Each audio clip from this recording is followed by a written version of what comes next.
जी बिल्कुल। और ये मैं समझता हूँ कि वाक़ई जिस बात की हमें तवक्को थी, जिस बात के लिए हम सब दुआ गो थे, कि कम से कम वो सर्दी में ठिठुर रहे हैं बच्चे, मर रहे हैं वहाँ पे लोग, भूखे, प्यासे, उनके जो हालात थे उसको कोई समझ नहीं सकता। वहाँ जो लोग थे उनके लिए एक-एक पल जो है वो बहुत सदियों पर भारी हो रहा था। कैप्टन साहब, लेकिन फ़दील साहब, इतनी परेशानियों के बावजूद, इतनी शहादत के बावजूद, जो तस्वीर देख रहा हूँ, जो वीडियोज़ आ रहे हैं जश्न के, क्या लग रहा है आपको? क्या वाक़ई उन्हें इस बात की भी अब उम्मीद हो गई है कि उन्होंने ये वाक़ई एक तरीके से जीत हासिल की है और अब हम जो है अपना मुल्क आज़ाद करवा लेंगे, उनके अंदर क्या हौसला बढ़ा है? ये जश्न जो है किस बात का जेस्चर है? सबसे बड़ी बात है कि एक दुनिया की बहुत बड़ी ताकत इज़राइल, इज़राइल ताकत के साथ-साथ जितना वो ताकतवर था, उससे ज़्यादा कहीं वेस्ट मीडिया उसे ताकतवर दिखाती थी। और ये ऐसा लगता था कि दुनिया में कोई इनसे लड़ने की हिम्मत ही नहीं कर सकता। 14-15 महीने से हमास, हिज़्बुल्लाह, हूतीज़, ये सारे लोगों ने मिल कर के जो लड़ाई लड़ी है, जब इंसान किसी कामयाब होता है किसी एग्ज़ाम में, किसी इम्तिहान में, तो उसकी खुशी की अलग बात होती है। ये लोग इतनी इतनी मौतें हुई, इतनी शहादतें हुई, इतनी परेशानियाँ हुई, इतने घर गिरे, उन सारे के बाद यदि बात जीत में हो जाती है, तो वो ज़ख्म पे मरहम लगने जैसा होता है या उस पर कुछ राहत मिलने जैसी होती है। ये खुशी है, उनको अपने जीत की खुशी है और इस बात की खुशी है कि अब हमारा देश अलग होगा और अलग राष्ट्र बनेगा। अब उन्हें फ़िलिस्तीन को अलग होने से और फ़िलिस्तीन को अलग राष्ट्र बनाने से कोई रोक नहीं सकता। तो अब ये पूरी तरह से और ऑलरेडी यूएन में पास हो चुका है मामला फ़िलिस्तीन को अलग राष्ट्र बनाने का। तो अब तो पूरी दुनिया उस यूएन के उस निर्णय के साथ खड़ी होगी कि भई अब तो शांति हो जाएगी, 1-2 महीने में चीज़ें शांत हो जाएँगी, तब उन्हें फ़िलिस्तीन को अलग राष्ट्र बनाना ही पड़ेगा। जो शर्त पहले आज से 2-3 महीना पहले जो शर्त थी कि हमास वहाँ का लीडरशिप नहीं रहेगा, वो भी इज़राइल मान गया कि चलो ठीक है भाई हमको उस पे भी कोई आपत्ति नहीं है। तो ये सब चीज़ें तो बहुत पॉज़िटिव हो रही हैं, इसका जश्न है लोगों को। लोगों को जश्न ये है कि शहादत शहादत का जो हम हौस जो शहादत से जो मिला रुतबा उनको मिला, उस रुतबे से खुशी है। एक होता है कि भई लोग मरते चले गए और उसके बाद भी कोई निर्णय या कोई रिज़ल्ट नहीं दिख रहा है, तो लोग नर्वस हो जाते हैं। लेकिन तमाम परेशानियों के बाद जब इंसान जीत जाता है, तो उस जीत की अलग ही खुशी होती है, वही खुशी ये लोग मना रहे हैं। सबसे बड़ी खुशी इस बात की है कि एक रावण का अहंकार टूटा। रावण जो है, अपना अहंकार तोड़ा, इस बात की सबसे ज़्यादा खुशी है कि इतनी बड़ी बहुत बड़ी ताकत से लड़े ना ये लोग। कोई छोटा-मोटा नहीं था, वो पूरी दुनिया का ध्यान अपनी तरफ खींच लिए। ना सिर्फ दुनिया का ध्यान खींच लिए, अमेरिका को कमज़ोर कर दिया इस लड़ाई ने। इस लड़ाई ने इतना कमज़ोर कर दिया कि नेटो के 32 देश उसमें आपस में फूट पड़ गई और जब यूएन में वोटिंग का फिलिस्तीन को अलग राष्ट्र बनाने की वोटिंग हुई तो सिर्फ 6 कंट्री उनके साथ थी। बाकी सब फिलिस्तीन के साथ थी। इस बात का जश्न मन रहा है कि दुनिया की मेहनत रंग लाई और इनका हौसला और ये जो शहादतें हुई हैं, उनके साथ दुनिया खड़ी रही। तो लोगों में खुशी इस बात की अमेरिका है। का इलेक्शन पलट गया। नहीं, नहीं, जी, इसकी वजह से जी, जी, जी। अमेरिका का इलेक्शन चेंज हो गया और वहाँ के वोटिंग सिस्टम जो स्विंग स्टेट थे, आप देखिए कैप्टन साहब भी उसके गवाह हैं, हम लोग बैठे थे जब रिजल्ट आ रहा था, स्विंग स्टेट जो है, मतलब वो पहली बार ऐसा हुआ कि मुसलमानों ने किसको वोट किया? हाँ? ये डोनाल्ड ट्रंप को। आप देखिए तो, मतलब ये बहुत बड़ी बात थी। जी, फजील साहब। तो पूरी दुनिया मैंने तो यही कहा ना कि हमास या फिलिस्तीन या हिजबुल्लाह या हूतीस इन सबको मिला दिया जाए तो अमेरिका और ईरान को तो हम भूल नहीं सकते। तो इन सबको मिला दिया जाए तो America, Israel, Britain, Brazil, France in लोग के सामने तो इनकी ताकत बहुत कम है। तो इनका हौसला लड़ा इनसे। यहाँ लोग मरने के लिए तैयार थे।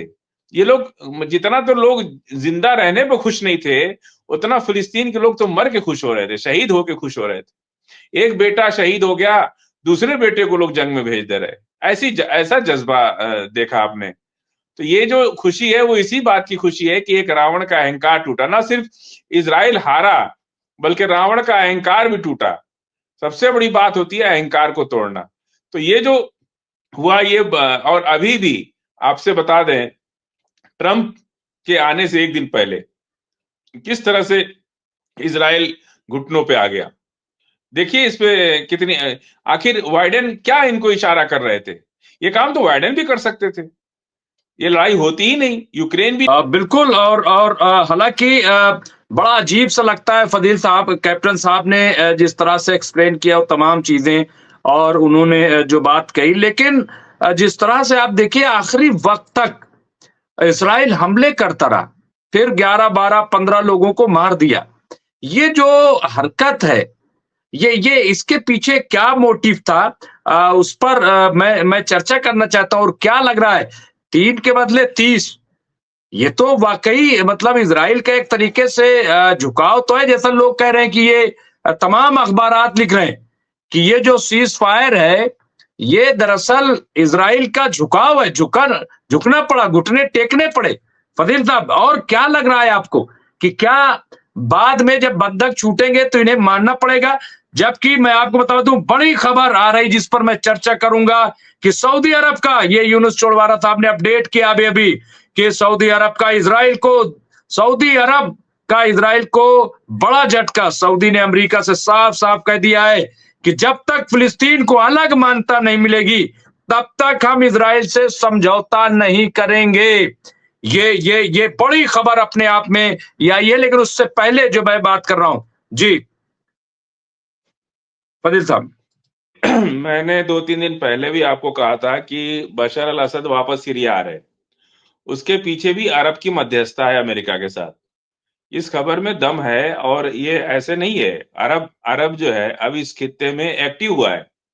पहले जो लोग कहते थे कि अरब एक्टिव नहीं है, अरब एक्टिव हुआ है और वो भी अब चाह रहा है कि हम भी अपनी कुछ भूमिका दिखाएं। ऐसा ना हो कि हमारा कोई रोल ही ना रहे।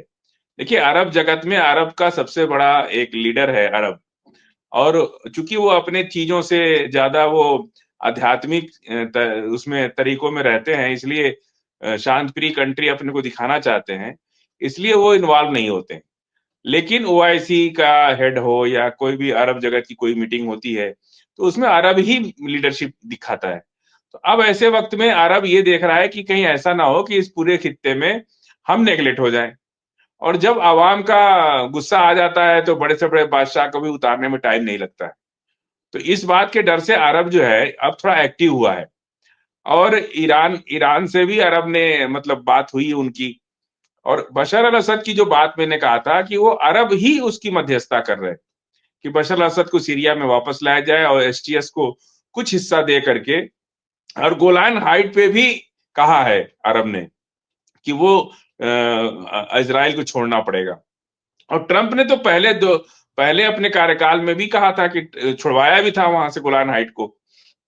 और पूरी तरह से जो ट्रंप का कल 20 तारीख है, कल उनका शपथ ग्रहण, और शपथ ग्रहण के बाद फिर नई तस्वीर जो बनने वाली है उसका ब्लूप्रिंट तो दिखने लगा आज से ही दिखने लगा कि इतना बड़ा युद्ध जो 14 महीने से चल रहा था, जिसको बाइडेन बढ़ा रहे थे, हवा दे रहे थे, आग भड़का रहे थे, ट्रंप ने आने से पहले ही उसको खत्म कर दिया।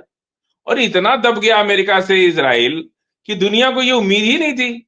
इसका मतलब कि इजराइल जो कुछ भी कर रहा था पिछले 14 महीने से वो बाइडेन की वजह से कर रहा था और अमेरिका का पूरा हाथ था उसमें। अब तो ये साबित हो गया ना। ट्रंप ने ओथ लेने से पहले कह दिया कि अपना ये खत्म करो ये प्रॉब्लम। और देखिए एक दिन में सारी चीज सीज फायर भी हो गया, इनका एक्सचेंज भी हो गया। और अब अगर शांति आगे परमानेंट सीज फायर होगा तो अगली लड़ाई मुमताज में डिप्लोमेटिक होगी। और डिप्लोमेटिक में फिर अरब ये सारे जगत के लोग मिल करके फिलिस्तीन को अलग राष्ट्र बनाने की बात उठेगी और ये लड़ाई तो अब टेबल पे होनी है। ये तो अब